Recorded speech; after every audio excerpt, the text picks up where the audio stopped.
Selamat pagi Bapak Ibu Saudara yang saya kasihi di dalam Tuhan. Puji Tuhan, hari ini kita kembali mendapatkan kesempatan untuk merenungkan firman Tuhan. Firman Tuhan hari ini saya beri judul Firman Jadi Manusia. Bapak Ibu Saudara, firman jadi manusia sering sekali kita dengarkan, bukan? Nah, hari ini kita akan belajar apa fungsi dari firman, dan kemudian kita akan belajar bagaimana keadaan tanpa firman. Kita masuk bagian pertama, fungsi dari firman. Fungsi dari firman yang pertama adalah kuasa dari segalanya.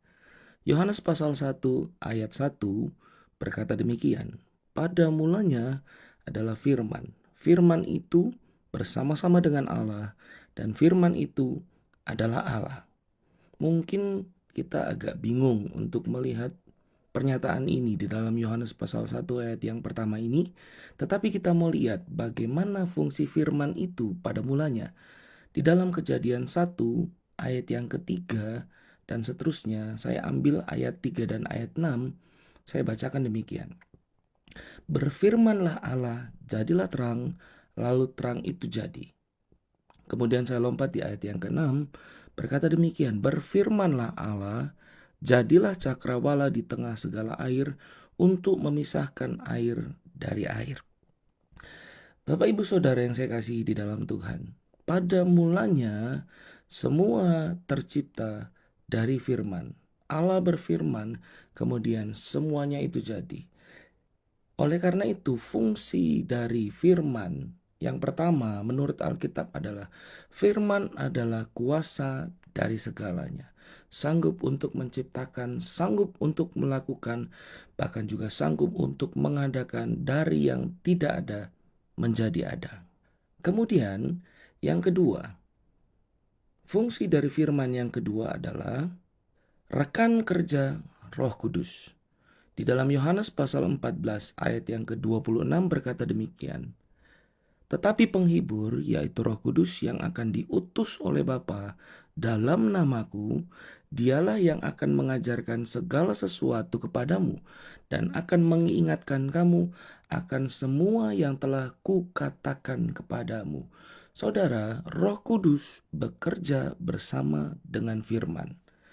Di dalam Yohanes pasal 14 ayat 26, Yesus jelas berkata, tugas Roh Kudus adalah mengingatkan kita akan semua yang telah kukatakan, kata Yesus, yang telah dikatakan oleh Yesus kepada kamu. Apa yang dikatakan? Itulah firman yang keluar dari mulut Yesus. Nah, Roh Kudus bekerja untuk mengingatkan firman yang ada di dalam diri kita.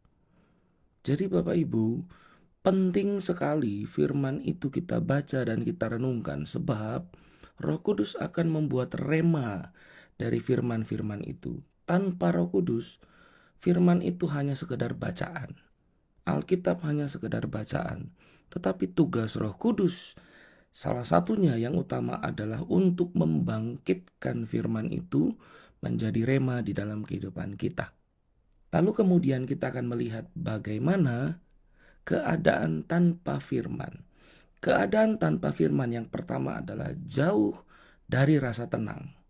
Di dalam Matius pasal 27 ayat 3 sampai dengan keempat berkata demikian. Pada waktu Yudas yang menyerahkan dia, Yesus, melihat bahwa Yesus telah dijatuhi hukuman mati, menyesallah ia.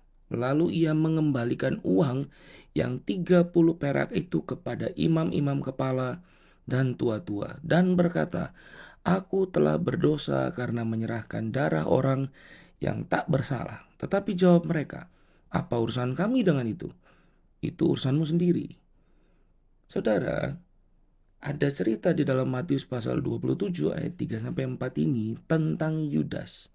Siapakah Yudas? Yudas ini bukan sekedar murid biasa, tetapi dia memegang peran penting di dalam kehidupan murid-murid pada waktu, sebab ia merupakan bendahara daripada Yesus sendiri. Apa yang terjadi waktu Yudas kehilangan firman, Yudas kehilangan Yesus, Yudas kehilangan kuasa dari firman itu, maka hidupnya tidaklah tenang. Padahal yang dia dapatkan adalah apa yang dia cari, yaitu apa? Harta kekayaan di dunia. Dia sudah mendapatkan 30 keping perak yang dimana pada waktu itu jumlahnya sangat besar Bapak Ibu.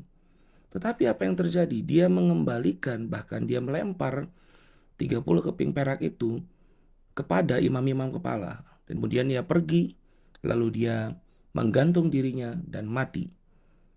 Nah saudara, apa yang kita cari di dalam dunia tanpa firman, kita akan jauh dari rasa tenang.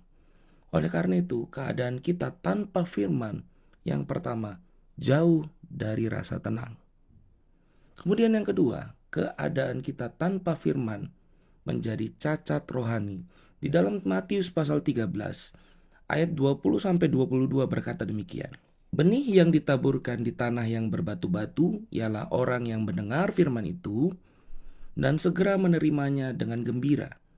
Tetapi ia tidak berakar dan tahan sebentar saja. Apabila datang penindasan atau penganiayaan karena firman itu, orang itu pun segera murtad. Yang ditaburkan di tengah semak duri ialah orang yang mendengarkan firman itu, lalu kekhawatiran dunia ini dan tipu daya kekayaan menghimpit firman itu sehingga tidak berbuah. Keadaan tanpa firman yang kedua adalah akan cacat rohani. Dikatakan demikian, firman yang datang masuk ke tanah, tetapi tanah itu berbatu-batu, sehingga firman itu tidak tumbuh dengan baik. Pertumbuhan itu tidak normal atau cacat. Maka orang yang